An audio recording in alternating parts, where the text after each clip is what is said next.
Mesdames, Mesdemoiselles, Messieurs, on est très heureux de vous retrouver du côté du stade Marc Burdet pour vivre cette nouvelle ronde du championnat de deuxième Ligue Inter. Un championnat au demeurant compliqué cette saison pour Colebosi qui se bat contre la relégation, qui avait bien débuté en remportant le match en retard face à Verrier Sport sur la marque de 2-1. Ensuite, il y a eu la défaite face à Olympique Genève, et puis ce rendez-vous aujourd'hui face à l'équipe d'Yverdon qui pointe en 5e place du championnat actuellement avec ses 28 points.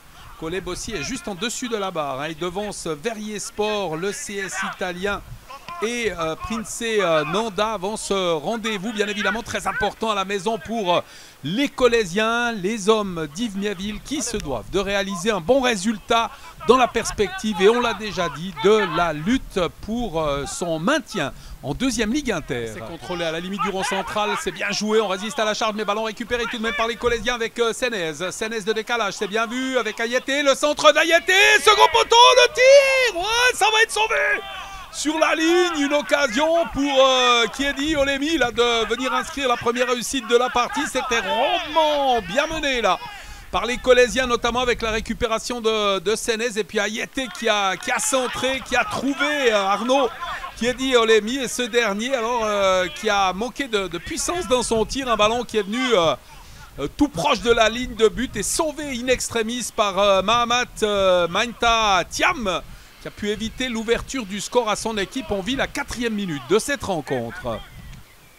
Et le long ballon justement du sauveur là qui va mettre ce cuir en avant. Lamers qui a pu intervenir. Les Yverdonois qui se déploient en tant que le lob sur le portier Lamers qui était bien revenu dans sa cage. Avec cet appui sur Messelmani qui peut remonter le terrain dans le rond central, mettre sur le côté. C'est bien joué Marin, Lucas Marin avec le centre, second poteau, l'interception de ce cuir et le sauvetage in extremis de Segad. Alors heureusement qu'il fait son retour pour les Colésiens là, parce qu'il y avait Kevin Yenga Pereira Bolongo extrêmement bien placé pour inscrire cette fois côté Yverdonois la première réussite de cette rencontre. Sans doute essayer de s'appuyer sur notamment Pereira et le très grand Thiam, monté aux avant-postes le défenseur. Ballon récupéré. Belle persévérance d'Avdic qui peut s'interposer, remporter ce ballon avec le décalage. C'est bien fait le tir. Oh, magnifique. La réussite de Rémi Berkani qui ouvre le score. Superbe reprise de volée. Alors il ne doit rien personne sur ce but. Ouverture du score pour Yverdon. On joue la 7e minute de cette rencontre. Il y a eu un petit peu d'hésitation défensivement là, avec finalement cette interception de Rémi Berkani qui marque son 2e but de la saison, qui marque un très joli but. C'est même son 3e, c'est même son 3e de la saison à Berkani, mais qu'est-ce qu'il est beau celui-ci. C'est 1-0 pour Yverdon Sport. Deux balles dans le couloir de Messelmani, ça ne sera pas pour lui. Alors oui, finalement, parce qu'il a vu partir son coéquipier, c'est bien vu de la part d'Avdic avec le tir et le sauvetage. Et de l'autre côté, tout seul, Rémi Berkani qui n'a pas été servi par son coéquipier. Mais alors quelle belle interception de ce ballon, encore une fois au milieu de terrain, il fait beaucoup de bien. Elmedine Avdic là pour Yverdon Sport, qui a encore une fois distillé un très très bon ballon. Avec ce coup de coin de Pereira, Bolongo, on est dans la 17e minute de cette rencontre et c'est 2-0. Rémi Berkani, son 4e but de l'ouvrage. Alors il a été complètement oublié de la défense au second poteau. Ouais, quelques erreurs défensives qui coûtent cher aux Colésiens. Alors sur le premier but, il n'y a pas grand chose à dire parce que le geste est habile et subtil. Mais alors sur ce 2e but, alors vraiment absence de marquage sur Rémi Berkani, pourtant auteur du premier but de la partie et qui double la mise, le doublé pour le numéro 11 Yverdonois. Alors qu'on est dans la 18e minute et que c'est déjà 2-0 pour l'équipe de Florian Gudy. On va parler de Florian Gudy, il y a un trio à la tête de l'équipe yverdonoise avec Sejmenovic également et Rodriguez. Avec ce ballon mis en avant, l'intervention elle est fautive. C'est un coup franc rapidement joué par Segad, c'est bien joué pour Ayete, il est tout seul, Ayete il vient affronter le portier, Ayete qui manque sa frappe. Très bon retour défensif également, mais Ayete alors qui a manqué son geste, alors lancé idéalement et en venant surprendre la défense là par Benjamin Segad, et Gus Ayete qui manque le coche, qui manque l'égalisation là pour l'équipe colésienne alors qu'on est à 10 minutes du terme de cette première période. Books qui a laissé passer finalement pour Lamers. Lamers devant lui, interception de ce ballon par De Matos. Il est perdu, attention avec Markovic, le capitaine qui peut s'avancer. Le décalage, c'est bien joué sur Messelmani. Le tir qui passe largement à côté du cadre. Et balle, j'ai pas envie de parler de KO, mais pas loin, hein, parce que 3-0 avant la pause. C'est un but qui aurait fait très très mal aux hommes d'Yves Miedil. On s'approche du terme de cette première mi-temps avec Messelmani qui a pris place dans le couloir gauche, qui va effacer son opposant, mettre dans l'axe. C'est bien joué. La montée du buteur, double buteur, Berkani à côté de lui, son capitaine. Ça revient sur le pied de Messelmani, mis en échec. Ballon toujours jouable et dégagé finalement par les Colossiens. Sur le coup de sifflet de l'arbitre, fin de cette première mi-temps sur ce score qui tente de se projeter très vite vers l'avant. C'est intercepté dans le rond central avec Ayete maintenant. Ayete qui peut s'avancer, il attend du soutien, il va en avoir avec Michael Pache. Flanc droite, le centre de Pache, second poteau, c'est trop long. Et ça va sortir en dégagement. C'était bien tenté tout de même hein, de la part des Colossiens dans cette 7e minute de la deuxième période. À la réception, Ayete. Ayete, il attend du soutien, il en a dans le couloir là. Il va conserver cette balle, il est contré. Avec attention une récupération maintenant de Berkani. Berkani qui va lancer en profondeur, c'est bien joué sur Messelmani, il est tout seul. Face au portier Lamers, Messelmani dans les 16 mètres. Avec un tir passé appuyé, le retour. Très bon retour d'ailleurs d'Ivan Rego, venu mettre en échec son adversaire, en tous les cas le déranger dans son exercice. Encore une fois intercepté, gros travail hein, de récupération là avec Doumbia qui va laisser à côté de lui la montée de Markovic. Le capitaine qui peut centrer, second poteau, le but, non! Incroyable, incroyable l'occasion pour Tony et Romain Robert qui voit cet envoi passer à côté du cadre, il était tout seul. Ouais, c'était sans doute pas son bon pied, effectivement, il a manqué son geste. On est véritablement passé très très près du 3-0 là pour Yverdon Sport. Avec cette remise en jeu, est ce ballon contrôlé par Sénez qui va mettre sur Pache. Pache, il attend du soutien, il va repiquer au centre, le coup de sifflet de l'arbitre, ce sera un coup franc. Segad, devant lui, Segad, le contrôle de Secure, c'est bien joué, la remise pour le nouvel entrée, Amoni Broum qui peut s'avancer, Broum qui va déborder, la faute. Oh attention, il a déjà pris un carton jaune, c'est le rouge. Oui, oui, on l'a vu la main à la poche, l'arbitre, c'est le carton rouge, deuxième carton jaune pour Mahamat Mainta-Thiam qui est expulsé logiquement, hein, ce deuxième jaune, il est logique. Il est en retard sur son intervention, il cueille le pied de son adversaire. Les Yverdonois réduits à 10 contre 11 pour un gros quart d'heure encore à jouer dans ce match. Kevin Ben qui peut se retourner, Ben qui va alerter sur le côté albanais. Les remplaçants là qui se mettent à l'exercice avec Pache. Pache le centre, second poteau, c'est repoussé par la défense.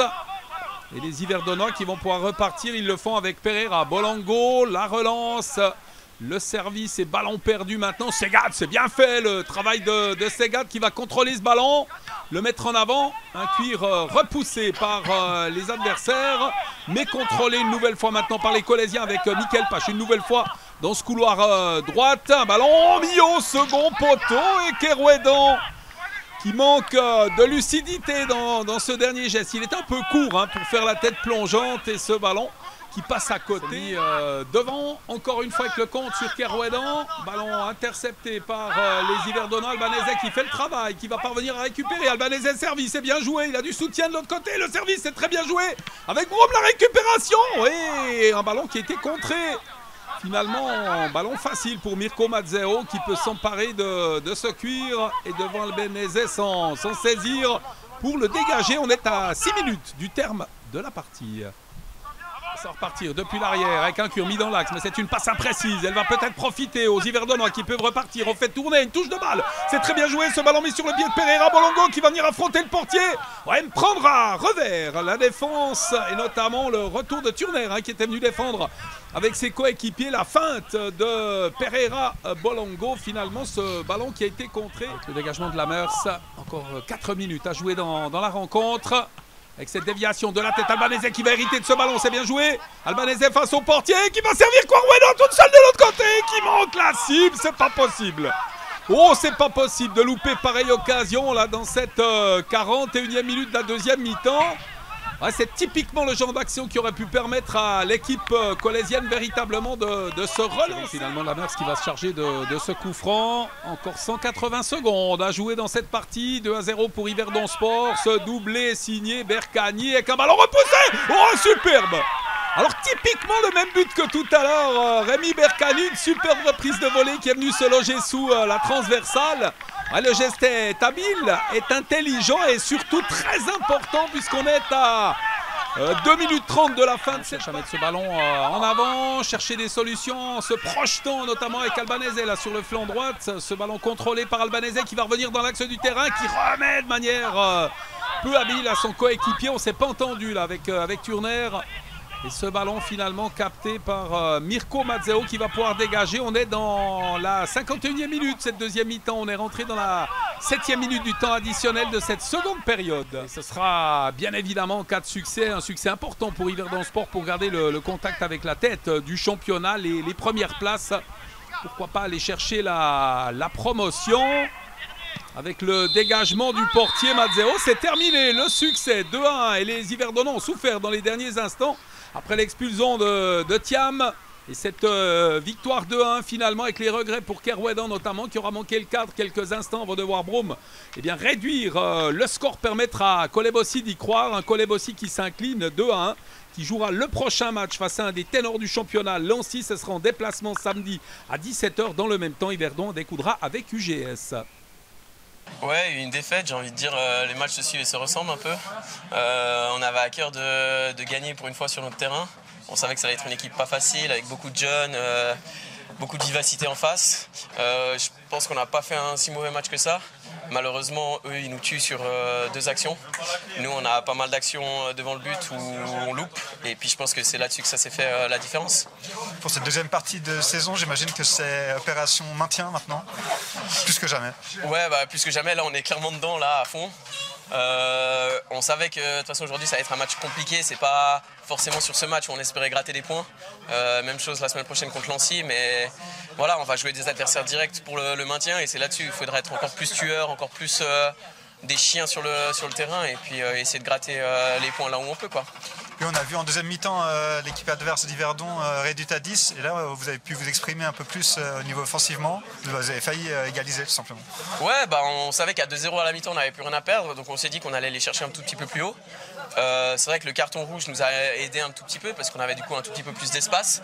Malheureusement le but il vient un petit peu tard à la 85e, c'est dommage parce que si on réduit le score un tout petit peu avant, je pense qu'on aurait pu les mettre encore plus en difficulté et puis peut-être arracher ce point du match nul. Malheureusement c'est pas le cas aujourd'hui, on va continuer à bosser, faire le nécessaire parce que voilà, on va tout faire pour se maintenir. Une dernière question, de manière générale, vous avez reçu des transferts, enfin, il y a eu du mouvement un petit peu pendant cette pause hivernale, des arrivées, nouvelles arrivées peut-être? Ouais, on a eu pas mal d'arrivées, surtout des joueurs venus du FC Verrier. Qui nous font du bien dans tous les secteurs, que ce soit offensivement ou défensivement. Malheureusement, là on voit qu'on pêche beaucoup aujourd'hui, c'est dans le secteur offensif. Voilà, il faut qu'on arrive à marquer des buts, mais je suis sûr que si on commence à planter, bah, la machine elle va s'engager et puis ça va aller sur de bons rails.